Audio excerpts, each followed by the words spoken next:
Suspense. And the producer of radio's outstanding theater of thrills, the master of mystery and adventure, William N. Robeson.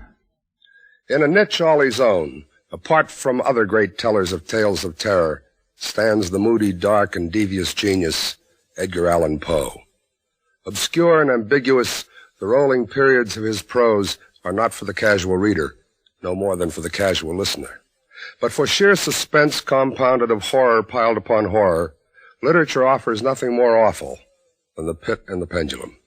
The terror of the Black Pit would have sufficed a lesser imagination, but to this, the macabre intellect of Poe added the inescapable doom of the razor-sharp pendulum, and then piled on the rats and the moving walls of red-hot iron until the edge of the unbearable is reached.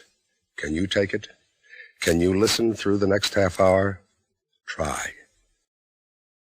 And now, Mr. Vincent Price stars in Edgar Allan Poe's immortal story of punishment by terror, The Pit and the Pendulum. A tale well calculated to keep you in suspense. I was sick unto death with that long agony. And when at length they unbound me and I was permitted to sit, I felt that my senses were leaving me. The sound of the inquisitorial voices seemed merged in one dreamy, indeterminate hum, from which emerged the syllables of my name.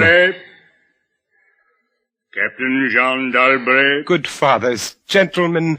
We hear you, my son. Even now I have no knowledge of where I am, or to whom I may be speaking. You're speaking to me, my son. I am Fra Pedro d'Espia, prior of the Dominicans of Segovia, and Grand Inquisitor for all Spain. This, then, is the court of the Inquisition? It is. But I am a French officer. That is true. A soldier and creature of the arch-fiend, the Antichrist Napoleon Bonaparte, who even now is at the gates of Madrid, while his general La Salle menaces our city of Toledo itself. Nonetheless, I am a prisoner of war. By what right do you try me in this court? Let the clerk read the charges against the prisoner. Item, that on the 4th day of September, in the year of our Lord, 1808, the said Captain Jean d'Albret did wed and espouse that most noble lady, the Doña Beatriz Valdez, niece and ward of the illustrious... One moment. Excellency? This marriage was a deplorable thing, if you like, but lawful marriage, however regrettable in a case like this, is no sin nor crime. There are other matters in the indictment. Then continue, but give us nothing that is not material. Item, that on the 12th of October, 1808, the said Jean d'Albret, being in command of a battery of light artillery, did direct the fire of his guns against the holy church of Santa Marta the Innocent, and thereby, of his wicked malice, destroyed that church utterly. Captain d'Albret, is this charge true? Yes. You admit it. Good father, the church blew up, did it not? Would you boast of your sin, young man? It blew up because it was stored with kegs of gunpowder for your army. I had every right to fire on it. And that is all the defense you have to make? I tell you, I had every right to fire on it by military law. Is military law above God's law? I don't know. I did my duty. Long live the Emperor! Captain d'Albret, mark what I say. No man, however great his heresy, is condemned to be burnt in the fire if he first recant and acknowledge the error of his ways. Do you so? I cannot. I was under orders. I obeyed them. Then, Jean d'Albret, there can be no mercy, no pity, since there is no atonement. The sentence of this court, therefore, is... I had swooned in terror, yet I will not say that all of consciousness was lost. In the deepest slumber, no. In delirium, no. In a swoon, no.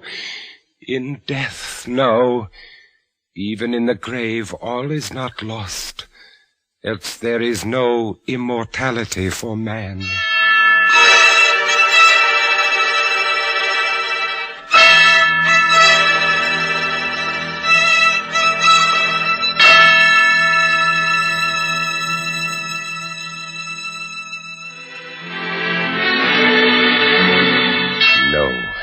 even in the grave all is not lost.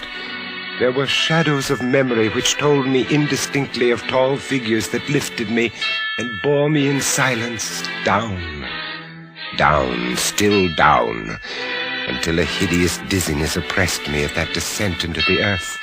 There was a vague horror at my heart because of that heart's unnatural stillness. Then, as consciousness swam back to my wits again, darkness, a damp stone floor in darkness. Oh, Beatrice, oh, my wife. Did you call me, Jean? Beatrice, you here in the dungeons of the Inquisition? No, my poor Jean. I am only here in your imagination. Am I mad, then? No, but your brain is fevered.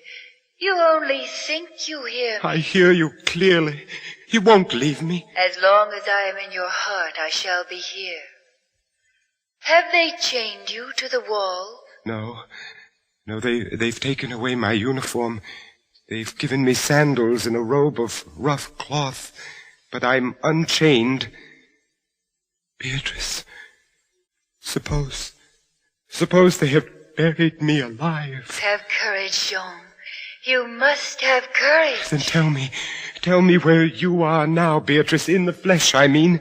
In the old house by the olive grove, scorned of my people. Yes, I know. Each morning I climb to the hilltop and watch for them. Yes. Sometimes I think I hear gun wheels rumble in the hills and long moving columns with the red dust rising above them. Go on. First come the heavy cavalry in plume-crested helmets, on their flanks wheeling like hawks, light hussars in blue and scarlet, and behind them in a glitter of bayonets as vast as light points on the sea, rank upon rank, the long gray coats and tall bearskin caps. The old guard and the Grand Army. It's only a vision, my dear one. They do not come. Will they ever come, Beatrice? I cannot tell. Then I must face what has been prepared for me. Can you stand up, Jean? I think so. Then walk. Yes. Walk as far as you can. Measure the limits of the cell if this is not a tomb. I'll try, Beatrice. I'll try. This robe impedes me and the floor is treacherous with slime, but I'll try. Look out! Jean! Oh, I'm all right. I fell on my face. The robe tripped me. What, Jean? But my hand is in front of me, lower than my face, but I feel nothing. Nothing, Jean. It's a pit. A deep circular pit, and I fell on the very edge of it. They would have had you walk into it. Yes. But you didn't. You're saved, Jean. Saved, Beatrice. Saved. My torture has been merely postponed. At last a deep sleep fell upon me, a sleep like that of death. How long it lasted, I know not. But when I opened my eyes once again, I could see. Yes, see. My prison was large and lofty, its walls formed of massive iron plates. A wild, sulphurous luster, I could not trace its origin, lit up the dungeon and the circular pit.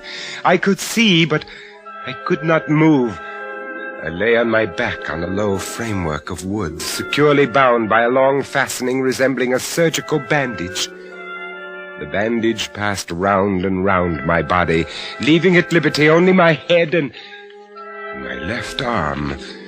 With much exertion, I could supply myself with food from an earthen dish on the floor beside me.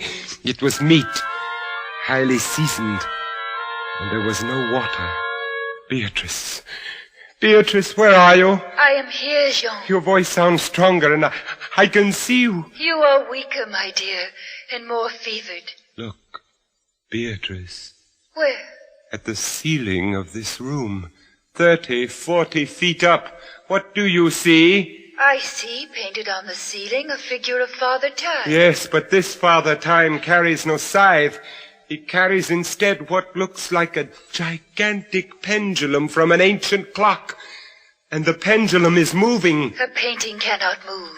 But I swear the pendulum did. It swung a little back and forth, just like a real pendulum. Beatrice, take care! Take care of what? Take care of the rats. The rats from the pit. They're swarming out in dozens. You can see their eyes glitter. What do they want? What do they want? They have caught the scent of the meat in the dish beside you. They'll not get it. Go! Go away, you vermin! Au revoir, Jean. Au revoir. Beatrice, where are you going? I can hardly hear you. You are sending me away, I'm Jean. sending you away. My poor loved one. You can't bear to see the rats running about my feet, can you? Even when you know I'm not here. Beatrice. It is true, Jean. You are sending me away. Yes, it's true. In a cell swarming with vermin, there are others I would rather see here. I would rather see. If you call me Captain d'Albret, then in spirit I am here. Go. I command you, Fra Antonio, go! Not until I have first told you what is in store for you. Which is? Listen, do you hear anything? Yes, I hear something. Turn your eyes upward. Look at the ceiling. The pendulum. Aye, the pendulum. It is descended. Only a foot or so as yet. As you notice, it is not really a pendulum. No? No. Its underside is a crescent formed of razor-sharp steel. You mean? A ponderous weight, Captain d'Albret. Its movement is slow now, but soon it will take on momentum. It will swing wider and wider, and with each broad movement, it will creep a trifle lower.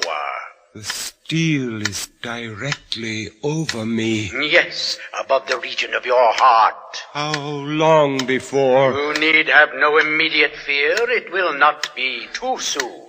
But how soon? Who can tell?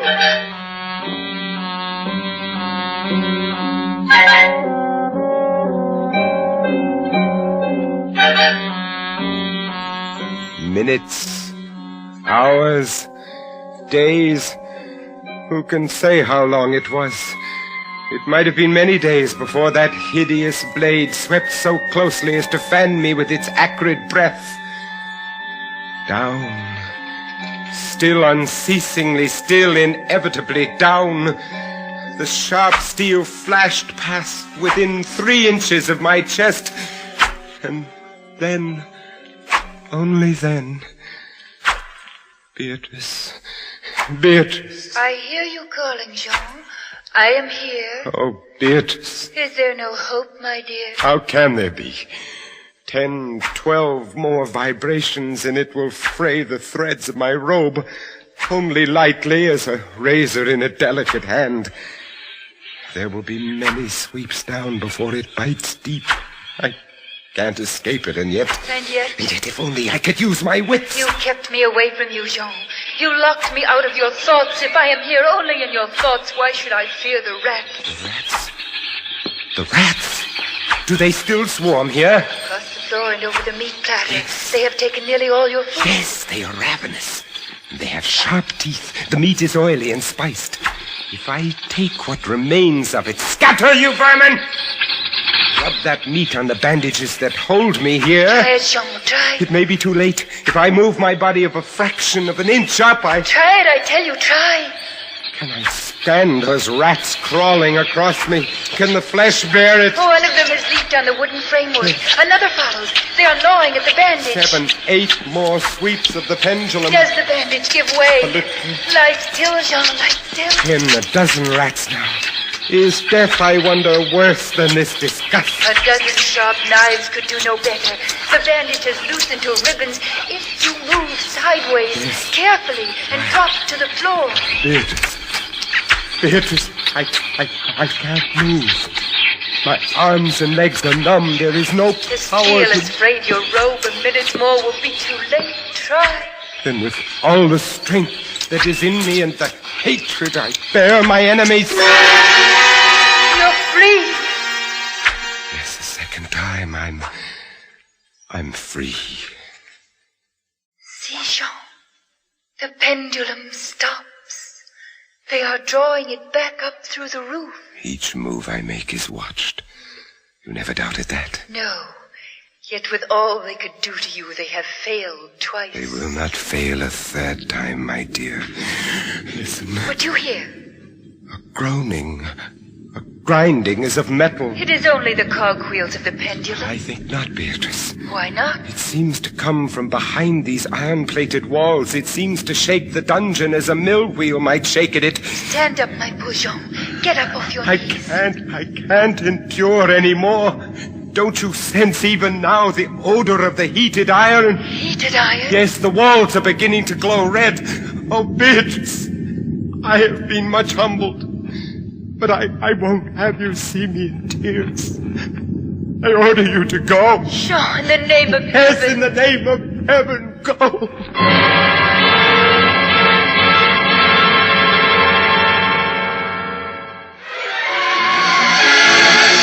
Suffocating heat pervaded the prison.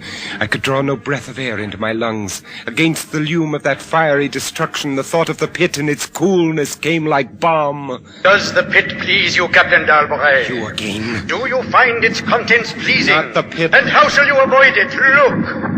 This dungeon has changed its shape. That is true. The walls are closing in. It was formerly a square, and now it is flattening slowly towards the center to force me into the pit. Of course. It will force you along with me. Again, apparently, you must be told, Captain d'Albret, that you are speaking only to your own sick fancy. I am not here at all. Farewell.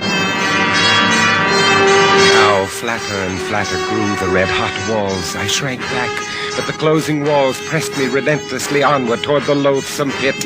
At length, for my seared and writhing body, there was no longer an inch of foothold. I screamed once. I tottered on the edge of the pit. I averted my eyes. Then there was a discordant hum of human voices, and then a loud blast of many trumpets. The fiery walls rushed back. An outstretched arm caught my own as I fell fainting into the abyss. It was that of General LaSalle. The French army had entered Toledo. The Spanish Inquisition was in the hands of its enemy.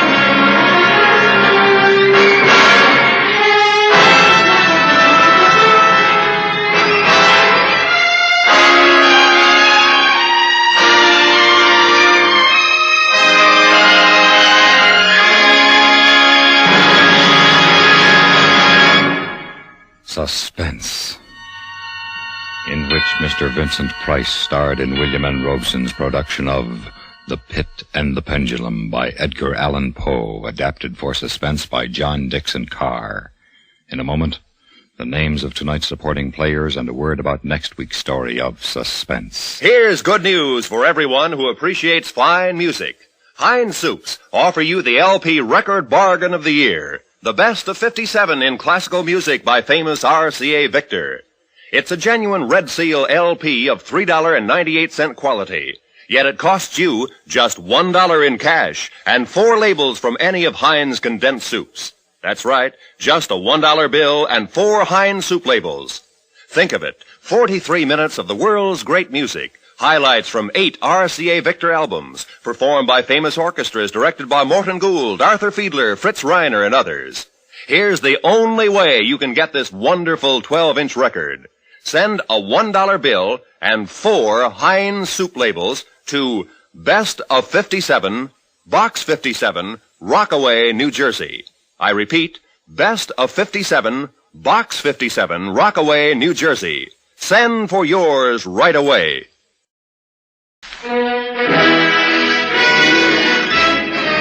This is Bob Wright with the answer to the greatest challenge in cigarette history. The challenge was, Can a cigarette be made that will give decidedly better filtration and also give easy draw with full, natural tobacco flavor? the answer is Kent. Kent with the revolutionary new Micronite filter that gives Kent decidedly better filtration, definitely less tars and nicotine than any other leading filter brand. Kent filters best. The answer is Kent, with the full, rich flavor of the world's premium quality natural tobaccos and an easy draw. Yes, of all leading filter brands, Kent filters best. Kent filters best. Tomorrow, pick up a pack of Kent's with a revolutionary new micronite filter and enjoy the most important advance in the progress of filter smoking. Kent. Filters. Best. Supporting Mr. Price in The Pit and the Pendulum were Ellen Morgan, Jay Novello, Ben Wright, and John Hoyt. Listen again next week when we return with another tale well calculated to keep you in suspense.